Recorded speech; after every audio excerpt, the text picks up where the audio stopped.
that picture of Chris Pope. And I want to circulate this, and I want everyone to take a good look at this scorecard. I'm going to start over here, and y'all just take a gander at Mr. Pope and the scorecard. The scorecard has all X's on it because he shot the first 100 straight and registered sporting in the state of Texas. So Chris Pope passed away in 1996, and part of our goal for the Hall of Fame is to identify our sporting stars that were worthy of induction. And when I started shooting sporting plays in 1993, I started shooting at Champion Lake Gun Club. It's no longer in existence, but how many people here remember Champion Lake? And Danny McMillan was a little Napoleon, and he used to really brag that they throw the hardest targets in the state, and they threw a lot of hard targets. I'll tell you, they sure did, and a lot of great shooters cut their teeth there, including Chris Pope, Bobby Fowler, Mike Shelton, Skip Jobe, Mel Park. A lot of people that taught me how to shoot, or at least taught me what I should do. I'm still learning. And let's pass this way.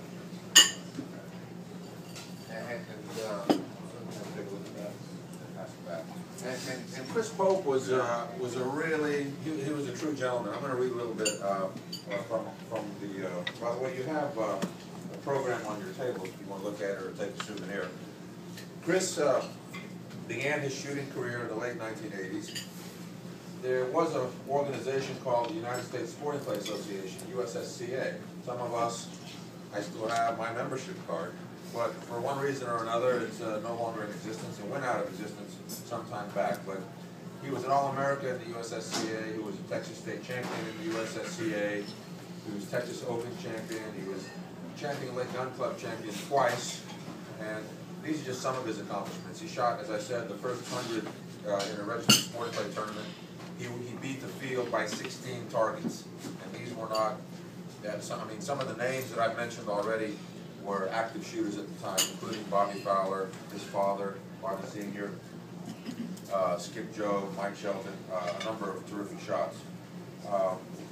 And when Bobby started really shooting a lot, training with Scott Robertson, you remember you guys would shoot like crazy, and it was a fantastic shot. And then all of a sudden, the top dog changed, and Bobby started beating Chris, and everybody was asking, "Wow, this is amazing." And then unfortunately, Chris was diagnosed with brain cancer and passed away very prematurely in 1996. He obviously is not with us, and when the Veterans Committee got together and we said that, look, we have a hole in our membership. Chris Pope was a dominant force in the early 1990s, the dominant shooter. Many of you all here would remember and recognize that. So we felt that he deserved induction.